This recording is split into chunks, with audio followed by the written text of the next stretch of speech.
Hey everybody, Punch here. So I wanted to actually put out a little bit of a video kind of discussing some of the stuff that's going to be happening with Atlas Reactor. And sad to say it that all of this is going to be gone in about a month or so.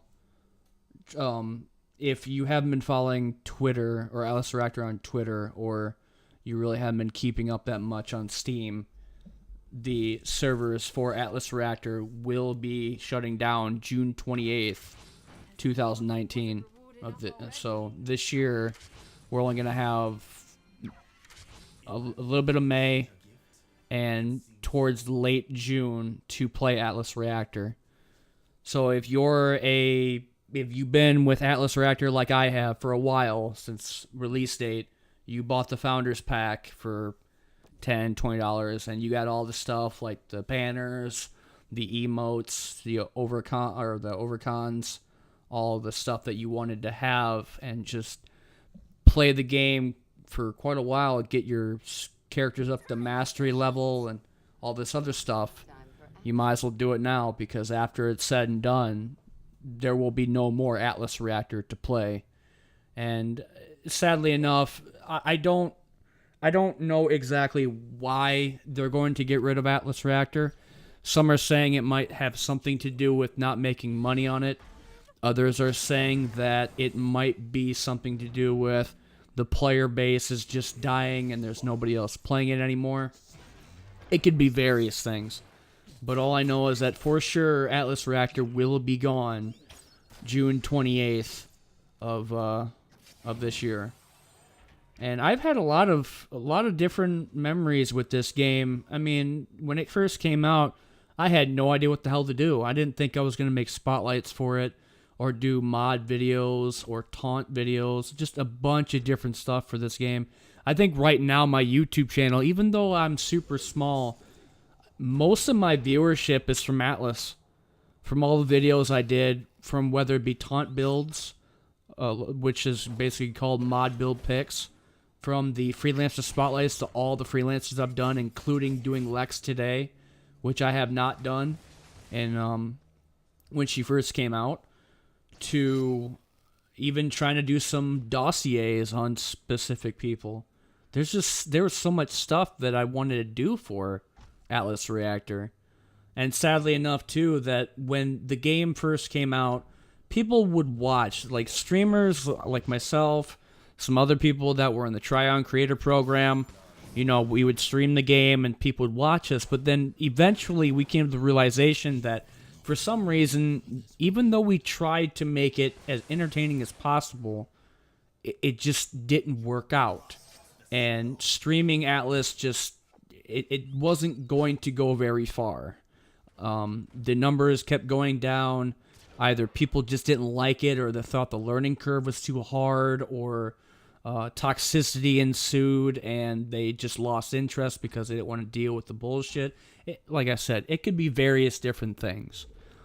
If, truthfully, in my honest opinion, I really wish Atlas stayed online. If I were to get rid of any games that Tryon ever created, it would be Defiance 1, Defiance 2050, and ArcAge. But now that I understand that ArcAge has people, though Defiance has not that great amount of people playing it either. Some people would get upset that ArcAge would die, or Defiance would probably die. I don't know. I find it hard to believe that something as unique as Atlas Reactor would get shut down because of, they just couldn't get a shit ton of people to play it, even though it's free to play. And that's another concept I like to talk about a little bit, is the free to play deal. I've heard people say that free to play games can be saved all the time. Like, for example, someone said that if there was a game that was once something you like pay to play, and then it became free to play, that free to play will save every game. That's their mentality, and it's not true.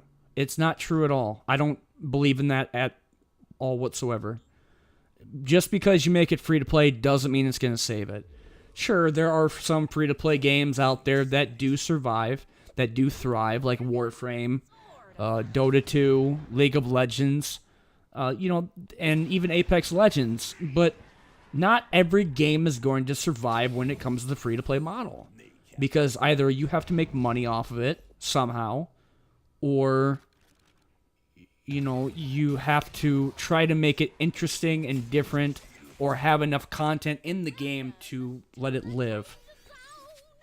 And sadly enough, it seems like, there were warning signs with Atlas that the game wasn't going to last that long, or people were just having no interest in playing it. Other times they were just saying the toxicity, as I said before, was just getting too much. Because a lot of people, the funny thing is that when Atlas first came out, a lot of people compared it to League of Legends, which, to be honest, I guess I can kind of see where they're coming from, because maybe the art style, or the characters kind of remind them of some League of Legends characters. But it plays completely different. It's not a MOBA. I guess it's kind of an iffy situation. I mean, it is kind of a MOBA, I guess, but you're basically on a map, a map grid, and you're just placing your character.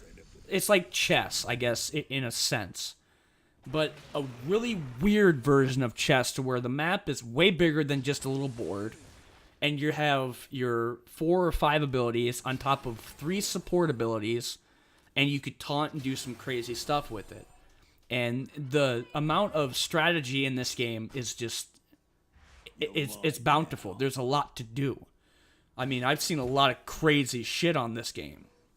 Whether it be getting triple kills, full team wipes, or doing more than 300 damage with just 2-3 people.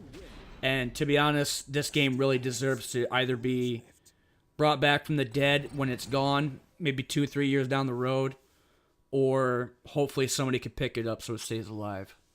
Anyway, guys, if you want to play Atlas Reactor before it goes June 28th, go download it on Steam or the Glyph and play it before it goes out. I've been punching you out, and I'll see you guys all later. Later, guys.